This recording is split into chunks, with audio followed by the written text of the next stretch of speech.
abageresa nti omwana alwa mu lubuto naye kasita omuzaala omwana akula mangu naddala omwana ow'obuwala sooka olabe ekkula lya Eddie Kenzo sooka olabe kasukali ka Eddie Kenzo ne Rema Namakula bambi mwana muwala waabwe awezezza emyaka 10 naye sooka omutunuulire omwana abadde muto waneeno jjojjuuze abadde waneeno nga bamusitula ayigiriza okutambula saawa zineeno wuuya celebratinga emyaka 10 kyokka ate nga tukimanyi bulungi nnyo nti yesterday olunaku olweggulo yabadde birthday ya daddy omukulu Eddie Kenzo naye nga yasobodde okubeera nga celebratinga birthday n'omukyala we omulungi Honorable Fiona Nyamutoro cake buli kimu ne kigenda mu maaso kyokka ate olunaku olwaleero birthday ya muwala we muwala wa Eddie Kenzo ne Rema Namakula oba muwala wa Rema Namakula omukulu oba oyinza omuyita second born wa Eddie Kenzo yes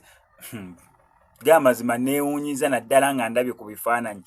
nga tosobola kisuubira nga tosobola mbeera nga okimuwa naye bambi ddala kituufu omwana yandibeera nga alwa mu lubuto ngenda sigala nkuwa updates butya birthday wegenda okubeera celebrated Rema Namakula ye tumumanyi nnyo ku nsonga ezo abeera agenda zikwasaganya bulungi nnyo nnyini ddala gwe kyolina okukola subscribinga nyiga notification bell ebisigadde obitulekere sirwalino ku SMX Media nzikiriza bukkiriza nsobole okujjukiza nti tuli mugenda maaso n'okusonda ssente za mwana muwala babiri Sumaye yajja omuliro obulumi bwayirimu oba bwayitamu bungi akasente otuna kasonda amangu ne tukafuna bambi at least by January agenda okubeera nga first 2 weeks za January tukafunye asobole okubeera nga ajjanjabwa asobole okubeera nga bambi addayo okusoma nga abaana abalala yajja omuliro bakadde be ne bafiira mu muliro ne batoobe saawa zinene yeetaaga buyambi asobole okubeera nga ajjanjabwa buli lunaku yeetaaga emitwalo 2 egimugulira ka tube kasiiga kwagamba on top of that baagala ne miliyoni 2 n'ekitundu okubeera nga bamukolako sajjale tweyanza yenna agenda okujja kyonna kyatodde